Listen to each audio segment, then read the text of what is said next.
Stated here in this hadith. The Prophet said, sallallahu ta'ala alayhi wa sallam, every prophet has warned his people about dajjal. And the Prophet Nuh alayhi salam has warned his people about dajjal. This hadith is in Sahih Bukhari. But I say to you something which no one has ever said before me. Dajjal sees with one eye, his left eye. The artist is already at work, eh? What can I do with that left eye, eh? Dajjal sees with his left eye. He's blind in the right eye. It looks like a bulging grape. But your Lord is not one-eyed. Between his eyes, on his forehead, is written the word kafir. And every mu'min will be able to read the word kafir. Whether that mu'min is literate or illiterate, katib or ghayru katib. Whether he can read and write or he cannot read and write, he'll still be able to read the word kafir. We have interpreted this hadith and its symbolism countless times.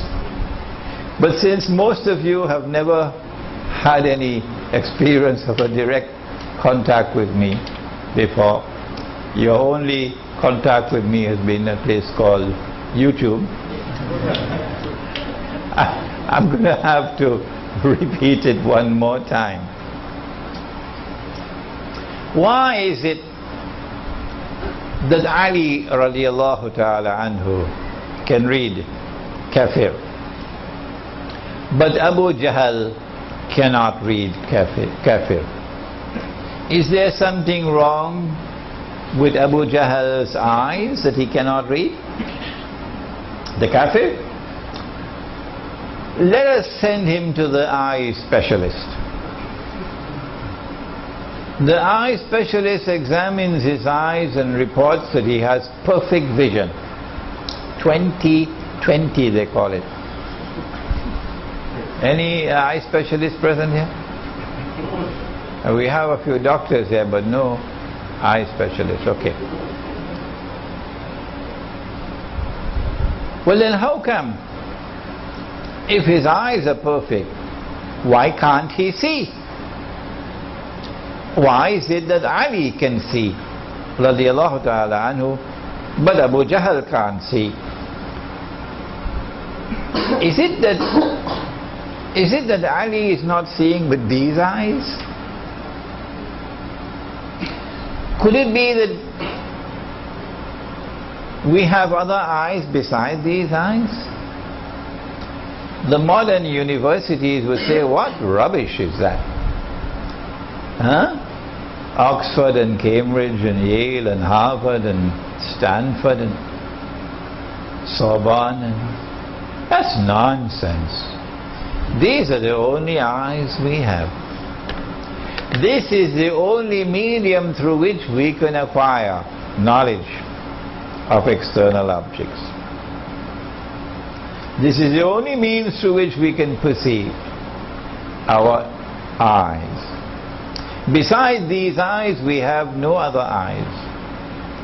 And so besides this avenue of knowledge, we have no other.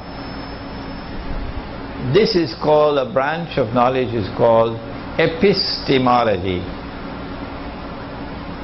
Don't be scared, it's a long word, but never mind. It's the branch of knowledge which studies knowledge. And this is the Western epistemology. That these are the only eyes that we have. But the Quran says that in addition to these eyes, the heart can see. And so the Quran has a different epistemology. the heart can see. But the heart can only see when Allah puts nur in the heart. And as we mentioned earlier, nur is not sold in the stock market. يَهْدِ اللَّهُ لِنُورِهِ مَن يَشَاءُ. Allah guides to His nur whomsoever Allah chooses.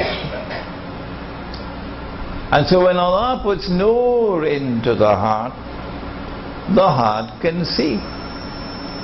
And when there is no nur in the heart, listen to the language of the Quran. It is very harsh.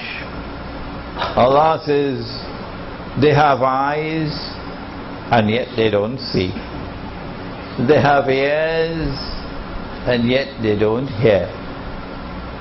They have hearts and yet they don't understand. أُولَئِكَ كَالْأَنْعَامِ. They're just like cattle. That's harsh language. بَلْ هُمْ أَضَلُّ. Rather they're worse than cattle.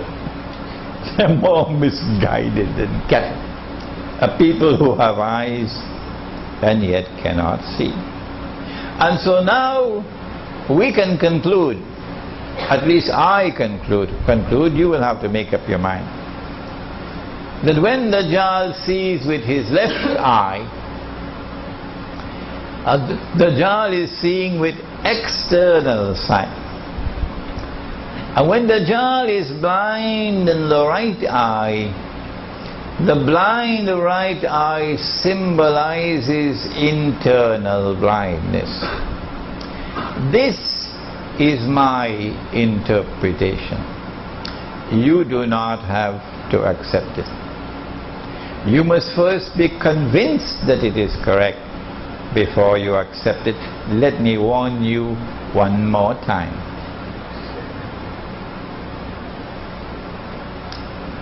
And so now we are face to face with the beginning of the world of symbolism in Dajjal. Those who follow Dajjal will be internally blind. There are lots of cattle in the world today, I can tell you that. There are lots of cattle in the world today, I can tell you that. And as we proceed with this lecture, you will get the evidence of it. Dajjal's one eye represents epistemology. The left eye is external sight. The blind right eye is his internal blindness. Those who have eyes with which to see, because they have nur in their hearts, would be able to recognize kafir written on the forehead of Dajjal.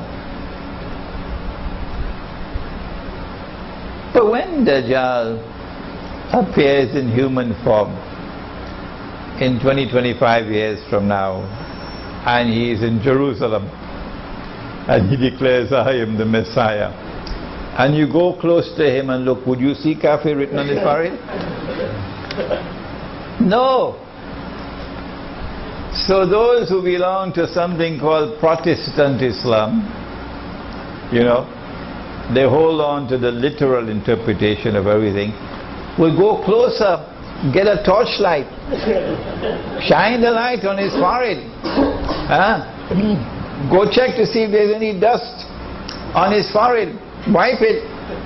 No, I'm not seeing kafir written on your forehead. You are not Dajjal.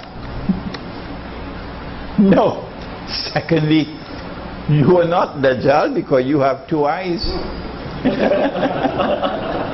You have two eyes. I am not laughing and you are not laughing in order to ridicule that Protestant Islam. No. What we're trying to do is to deliver a message again and again and again and again and again, to try to wake them up that your methodology is deficient. your methodology is wrong. No, this kafir on the forehead, as any artist, and we've got so many of them here tonight, as any artist would know, is symbolic. It represents the capacity of the mu'min to look at that which Dajjal creates. For example, he creates a civilization, and the civilization comes to be known as modern Western civilization. And the mu'min will be able to look at modern Western civilization and recognize it to be based on kufr, as though kafir is written on its forehead, as though kafir is written on its forehead.